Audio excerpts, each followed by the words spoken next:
పరిధిలో కూటమి ప్రభుత్వంలో 857 కోట్ల రూపాయల అభివృద్ది పనులు జరిగాయని, అందులో 17 కోట్ల రూపాయలతో పూర్తయిన 168 పనులను ఈ నెల 10న యువతరం చేతుల మీదుగా ప్రారంభించనున్నామని ఎమ్మెల్యే కోటంరెడ్డి శ్రీధర్ రెడ్డి తెలిపారు. వైకాపా నాయకులు నిరసనలు మాని ప్రాయశ్చిత్త దీక్షలు చేయాలని, టీచర్ ఉద్యోగాల భర్తీపై చేసిన ఆరోపణలను రుజువు చేస్తే గంటలోనే తన పదవికి రాజీనామా చేస్తానని సవాలు విసిరారు. పై కార్యక్రమంలో cluster incharge Sabir Khan, co cluster incharge Vishnupriya పాల్గొన్నారు.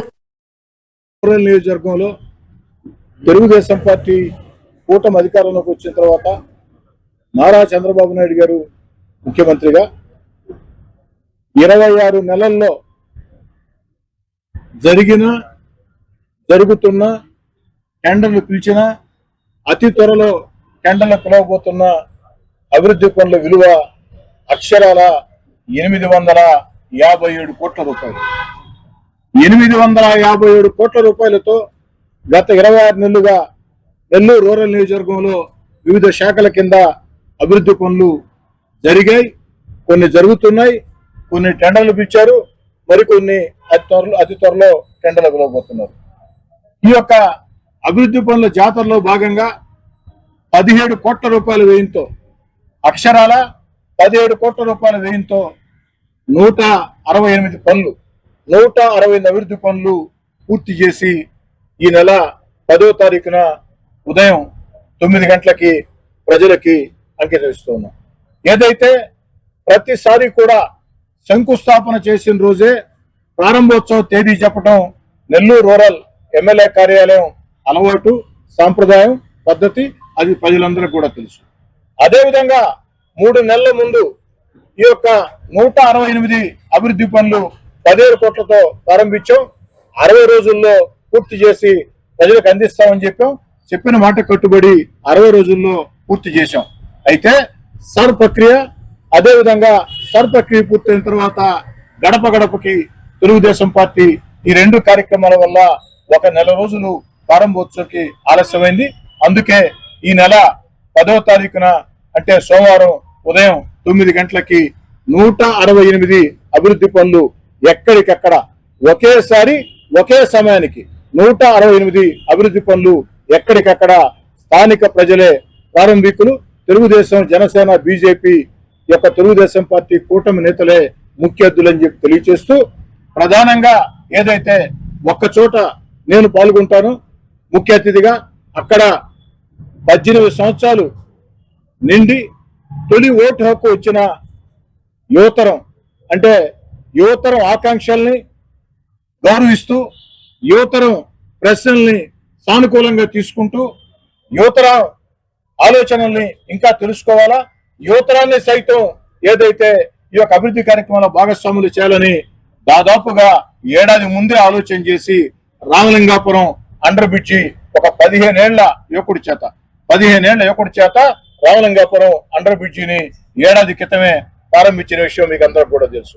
దాని కొనసాగింపులో భాగంగా ఎక్కడికక్కడ ప్రజల్ని భాగస్వాములు చేశాం, ఎక్కడికక్కడ కూటమి నేతల్ని భాగస్వాములు చేశాం, ఎక్కడికక్కడ మహిళా నేతల్ని, అటు తెలుగుదేశం, జనసేన, బీజేపీ మహిళా నేతల్ని కలిసి వచ్చి అన్ని రాజకీయ పార్టీల్ని, కొన్ని చోట్ల కమ్యూనిస్ట్ పార్టీల్ని, కాంగ్రెస్ పార్టీని సైతం ఆహ్వానించాం.